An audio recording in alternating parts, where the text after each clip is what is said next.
30 minutes, easy bike. Le but, ça va être juste de m'activer. Après ça, ça va être du renforcement un peu de corps puis des étirements. 30 minutes, easy bike.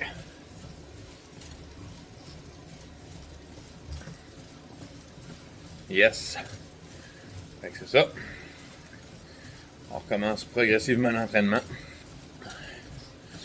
Ouais, fait que ce qui est le fun avec le vélo, c'est que je peux en faire pendant une demi-heure, forcer un peu plus. Puis j'ai pas d'impact à proprement parler comme la course à pied. Fait que j'ai aucune douleur à ma bandelette iliotibiale. Fait que ça me permet de revenir tranquillement de ma blessure. Puis en même temps, ben, ça me réactive là, parce que mon début d'off-season, j'ai été 2 semaines off à rien faire. Puis je suis en train de m'arracher les cheveux de la tête là. Fait que content de recommencer tranquillement là. Ça prenait ça là.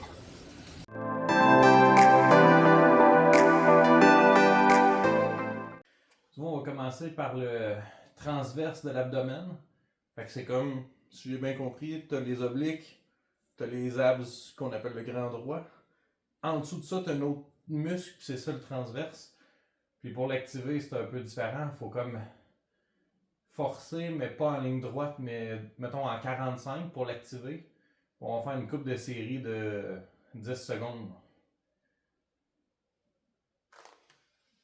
Avec un peu de résistance.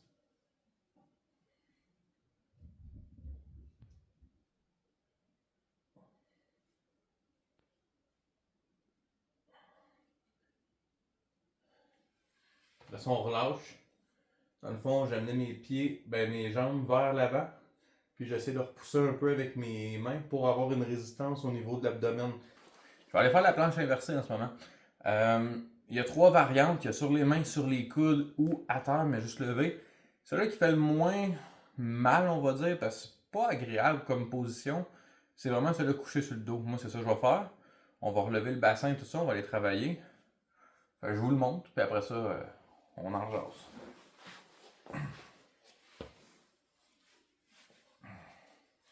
Donc c'est simple. On relève. Et on dure.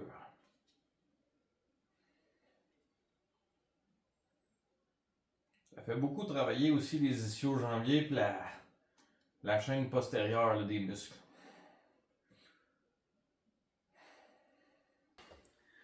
Après ça, on n'a rien de moins que la planche standard. Là. Fait qu'on va aller retravailler tout le corps. Fait qu'attention, on va attendre le timer.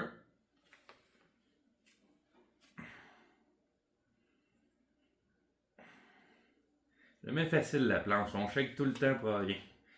C'est dur le corps.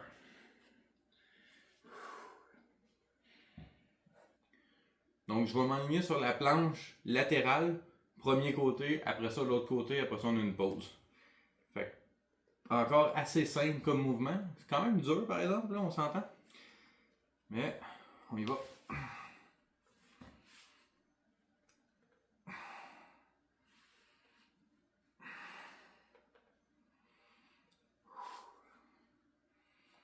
Et oui, je check souvent ma montre quand je fais ces exercices-là parce que je suis tanné. Je trouve que le temps passe pas vite.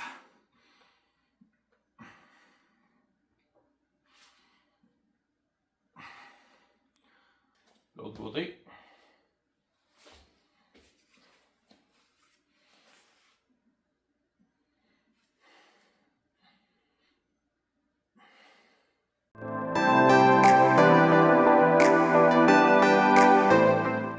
On rentre dans la partie étirement. Fait que là, j'ai l'étirement du grand fessier. Fait que je vais bloquer ma hanche pour être sûr de ne pas compenser. On lève le pied.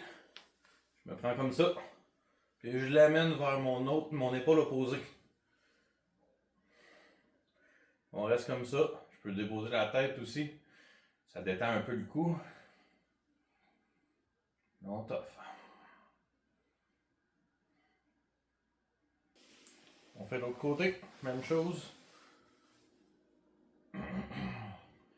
Moi, tu vois, le côté gauche tire beaucoup plus que le côté droit.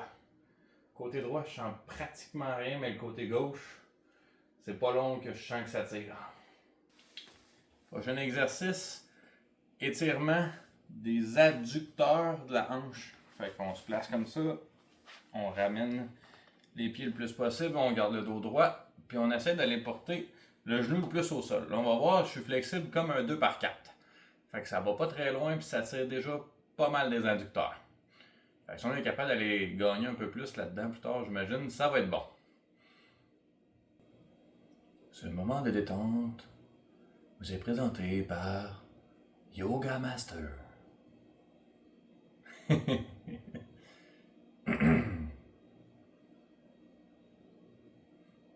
Retrouvez la paix intérieure. Écoutez, petit bambou.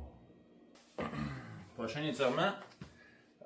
Étirement d'Ilopsoa. Quelque chose comme ça, là, je suis pas capable de le prononcer comme il faut, mais c'est comme une position de fente. Sauf qu'on vient contracter les fesses, tout, ça vient tout étirer ici. La jambe qui est. Ben là, en ce moment, c'est la jambe gauche que j'étire. C'est un peu le quad puis vers la hanche que ça tire.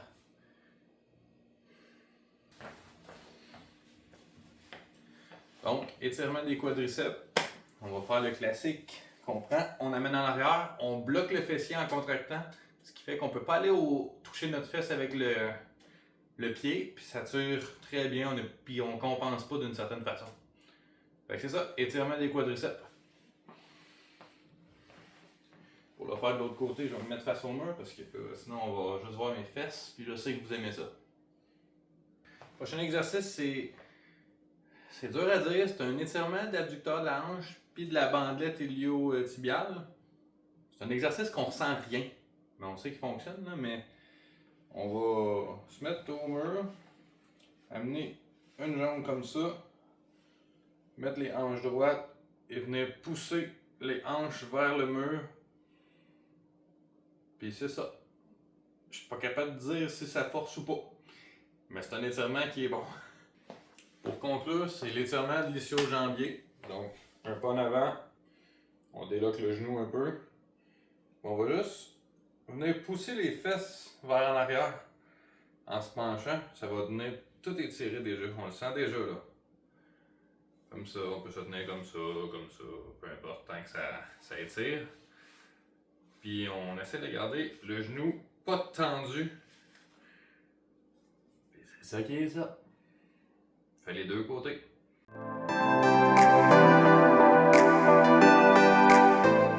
Donc, je m'appelle Samuel Poisson, je suis kinésiologue spécialisé en réadaptation musculo-squelettique et thérapie manuelle.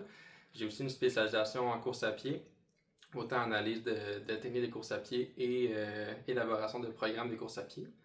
Donc, je vais suivre Mathieu pour un an avec un objectif final de marathon. Donc là, on commence la off-season, donc on est vraiment en début de parcours. On va commencer l'année donc en off-season pour faire plus de renforcement musculaire, qui est important dans la course pour l'aspect des jambes. Donc, il y a l'aspect cardiovasculaire, l'aspect musculaire qui est important dans la course. Donc là, on s'attarde beaucoup à la partie musculaire en début de parcours. Et au courant de l'année, on va s'attaquer plus à la course, chercher du volume et chercher la vitesse pour avoir un objectif là, autant en distance, mais en temps rendu au marathon. En ce moment, ce que j'ai remarqué chez Mathieu, donc il y a un aspect au niveau de la bandelette iliotibiale, donc on appelle ça souvent le syndrome d'essuie-glace, qu'on va vouloir travailler. Donc vers la fin de sa dernière saison, il y avait une blessure qui s'est développée. Donc ça me donne déjà un indice qu'on a ça à retravailler. J'ai remarqué un débalancement musculaire autant au niveau de la cheville en bas, donc du côté droit, qu'au niveau de la hanche. Donc à chaque fois que Mathieu, par exemple, monte une marche ou descend une marche, ben, le genou va venir bouger un petit peu. Donc quand on court, à chaque impact, ce mouvement-là peut se produire. Et donc, à répétition, ça crée le syndrome de la bandelette, syndrome de l'essuie-glace qu'on appelle aussi. J'ai remarqué aussi une hypertension des fléchisseurs de la hanche, puis une dans le fond, un manque de force musculaire au niveau des extenseurs de la hanche, qu'on va essayer de rééquilibrer. Ça peut avoir un lien avec le syndrome de la bandelette également. Puis après ça, on va avoir une analyse de techniques qu'on va faire éventuellement, donc dans le prochain mois, puis qui va nous donner d'autres indices là, sur ce qu'on va vouloir travailler au fil de l'année. Fait que c'est ça qui conclut mon programme off-season. Il y avait du vélo, du renforcement du corps, beaucoup d'étirements, pas plus compliqué que ça. On garde ça simple. Ça, c'était mon programme complet pour le premier mois off-season. Fait que j'espère que vous avez apprécié.